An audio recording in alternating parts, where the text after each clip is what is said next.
Happy Friday. This is Michelle with Revolutionary Resume here for your Fast Fact Friday around lunchtime. I hope you all are having a fabulous week and an even better Friday. We're going to cover some workforce updates, and then we're going to talk about how to avoid scams and how to best prepare for interviews. And I'm going to keep everything super brief. Obviously, I offer career services and counseling, so you can definitely hit me up, in addition, of course, to my resume services. So let's talk about the icky stuff first. So far this year, there have been 800,000 jobs cut. And the reasons cited are mostly tariffs, DOGE, and AI. Whether or not you personally believe that is the case, that is the reasons the companies are giving. Or in some cases, if it's DOGE, the government entities.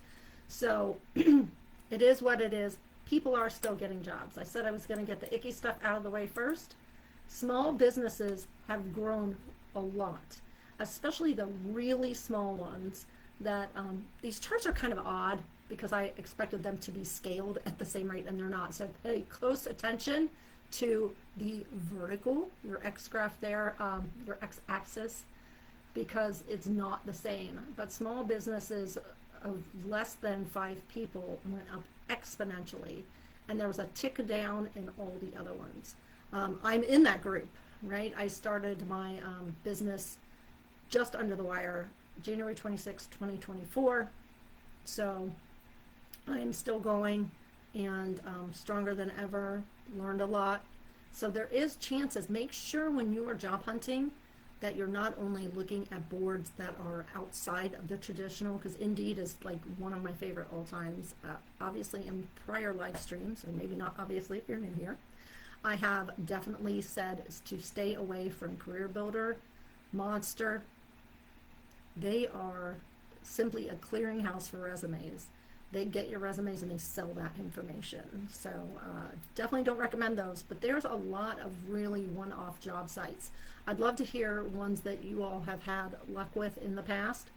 I have pretty much stuck with Indeed on mine. ZipRecruiter is another great one. If you like a certain company, their website is always going to be the best, right? Always stick to that. So let's talk about what you can do to prepare best for your interviews. One of the things that is used by every self-respecting recruiter and HR manager and anyone who is in on the interview path is to work on behavioral questions that really suit their specific genre, their niche. And they're asking a specific question to elicit an exact answer from you that fits the type of personality and skills needed for the exact role you're going for. What you need to prepare are answers to behavioral questions. And I'm going to cover it again very briefly, but it's the STAR method. Situation, task, action, result. A lot of people will do these and then they leave off the result.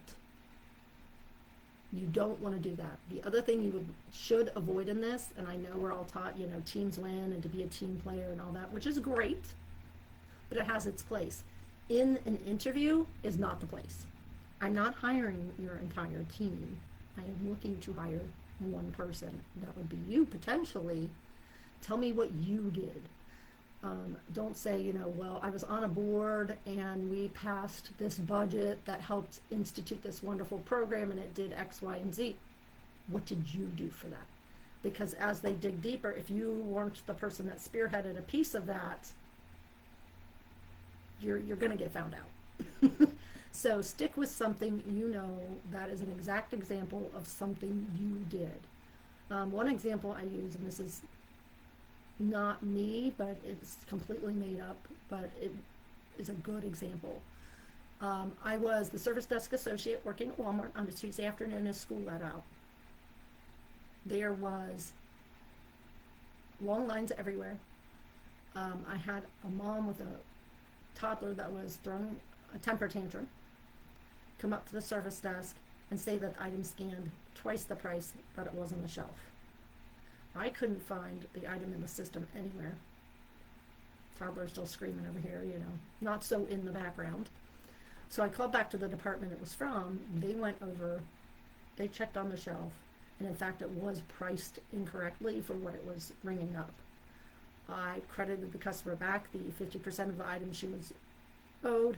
She thanked me for being expeditious about it, and my line was like, oh wow, that didn't take very long.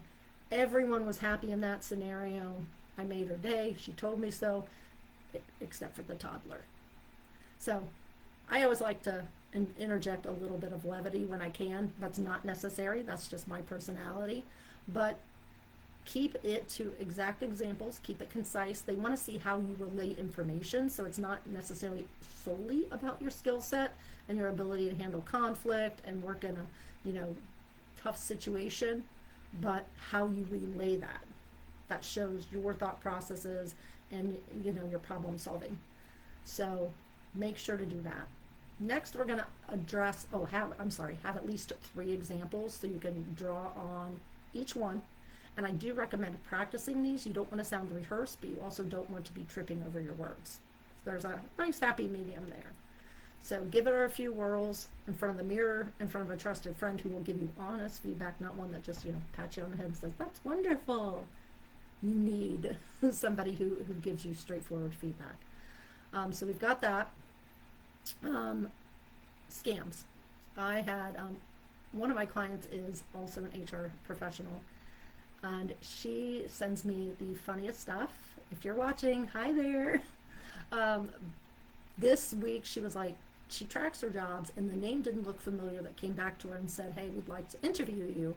But before we interview you, we would like copies front and back of your driver's license, your social, and I think they asked for her account numbers as well. Obviously, huge red flags. She blocked them after that. But when you're applying, these scammers are just getting so sophisticated that you think it's real at first. So be very, very protective of your personal information. If you're job hunting, it's probably not a bad idea if you're able to put your credit on lock. Disclaimer, I'm not a financial professional. I just don't want to see anybody get rooked. I mentioned maybe 2 weeks ago that another friend of mine had somebody that was going to forward her, send her equipment or send her money to get the equipment. And she opened a separate account to do it in case they were scammers. And when I heard the rest of the story, I'm like, absolutely block them, tell your bank not to process any transactions on that and get your money out of there. Or it was their money. Just shut it down. Shut it all down. Send it all back and report it to the police. So please, please, please be very careful. There is tons of jobs out there. Oopsie, sorry about that. Some of the layoffs this last week were the city of Denver is laying off 7.6% of the workforce. The state of Illinois is laying off a lot, but the hiring for young people is at its highest point since 2010. So there is hope. Things are turning around. It's slow and it's steady because everybody's kind of in that whole wait and see. They don't want to make any moves while there is so much in flux. But nose to the grindstone, and please, just keep plugging along. I believe in you. I want you to take care of yourself this weekend. Have a safe and wonderful time. And I'll see you here next Friday at 11:45 Eastern. Peace out, my friends.